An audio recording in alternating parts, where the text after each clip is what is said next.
ഇന്നിവിടെ നല്ല മഴയാണ് കേട്ടോ. രാവിലെ ഒരു 4:50 ഒക്കെ ആയി. പക്ഷെ നല്ല മഴ പെയ്തുകൊണ്ടിരിക്കുകയാണ്. ഇന്ന് മോനെ ക്ലാസ്സിലേക്ക് പോകാൻ വേണ്ടി ഞാൻ ഒരു പൂരി ഉണ്ടാക്കാമെന്ന് വിചാരിച്ചു. അപ്പോൾ അതിന് കുറച്ച് ഗോതമ്പ് പൊടിയും ലേശം മൈദയും കൂടി. അപ്പോൾ ഞാൻ മാവ് കുഴച്ച് വെച്ചിട്ടുണ്ട്. അപ്പോൾ മാവ് കുഴയ്ക്കാൻ ഞാൻ കുറച്ച് ചെറിയൊരു ചൂടുവെള്ളമാണ് യൂസ് ചെയ്തത്. അത് വെച്ച് മാവ് കുഴച്ച് വെച്ചിട്ടുണ്ട്. ഇനി ഞാനിന്ന് മസാല അല്ല ഉണ്ടാക്കുന്നത്, ഒരു തേങ്ങാ ചമ്മന്തിയാണ്, ചട്നി പോലെ. അപ്പോൾ അതിൽ തേങ്ങയും കുറച്ച് കപ്പലണ്ടി, കുറച്ച് പൊട്ടുകടലയും, പിന്നെ നമ്മുടെ സാധാ. ഇപ്പോൾ ഞാനിത് ചൂടാക്കുകയാണ്. എല്ലാം കൂടിയിട്ട് ജസ്റ്റ് ഒന്ന് ചൂടാക്കുന്നേ ഉള്ളൂ. ആ പച്ചപ്പൊന്ന് മാറാൻ വേണ്ടി മാത്രം. ഞാനിതിലേക്ക് ഒരു ഏലക്ക കൂടി ഇടുന്നുണ്ട്. പിന്നെ ഈ തേങ്ങയിട്ട് അരച്ചെടുക്കാൻ പോവാണ്.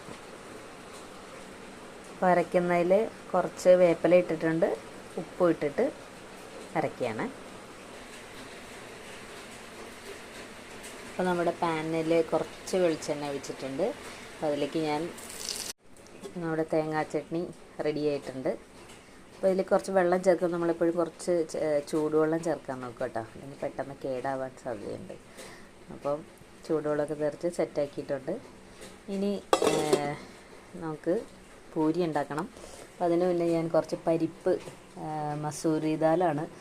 അപ്പോൾ നമ്മുടെ പരിപ്പ് മസാല ഇടാൻ വേണ്ടിയിട്ട് ചട്ടി ചൂടായിട്ടുണ്ട്. കുറച്ച് വെളിച്ചെണ്ണ ഒഴിക്കുകയാണ്. കുറച്ച് ഒഴിക്കുന്നുള്ളൂ. ഇതിലേക്ക് ഒരു ചെറിയ പീസ് പട്ടയും ഗ്രാമ്പും കൂടി ചേർക്കുകയാണ്. നമ്മുടെ പരിപ്പ് റെഡി ആയിട്ടുണ്ട്. ഇത് മസൂരി ദാൽ ആയതുകൊണ്ട് തന്നെ വളരെ കുറച്ച് സമയം മതി കേട്ടോ ഇത് വേവാനൊക്കെ. കുറച്ച് വെള്ളം ഒഴിച്ച് പെട്ടെന്ന് തന്നെ വേവിച്ചെടുക്കാം. അപ്പോൾ വളരെ എളുപ്പത്തിൽ നല്ലൊരു ഡിഷ് റെഡിയാക്കാം. എല്ലാം പരത്തി വെച്ചിട്ടുണ്ട്. ഇനി വേഗം അങ്ങോട്ട് എണ്ണയിലിട്ട് എടുത്താൽ മതിയല്ലോ. അപ്പോൾ ഞാൻ ചെറുതായിട്ടാണ് എപ്പോഴും പൂരി ഉണ്ടാക്കുക. കാരണം നമുക്ക് കുറച്ച് വെളിച്ചെണ്ണയിൽ ഉണ്ടാക്കാം എന്നുള്ളതാണ് അതിൻ്റെ ഒരു ഹൈലൈറ്റ്. അപ്പോൾ ഇനി നമുക്ക് ഉണ്ടാക്കാം. ഓക്കെ, അപ്പോൾ എണ്ണ ചൂടാക്കാൻ വെച്ചിട്ടുണ്ട്. പൂരിയെല്ലാം പൊങ്ങി വരുന്നുണ്ട്. 2 വേപ്പില ഞാൻ ഇട്ട് കൊടുത്തിട്ടുണ്ട് കേട്ടോ, ആ ഒരു സ്മെല്ലൊക്കെ കിട്ടാനായിട്ട്. പിന്നെ നമ്മൾ പൂരിക്ക് കുഴയ്ക്കുമ്പോൾ കുറച്ച് വെള്ളം കുറച്ച് ഒഴിച്ചിട്ട് കുഴച്ച് കഴിഞ്ഞാൽ അധികം എണ്ണ പിടിക്കാതെ കിട്ടും.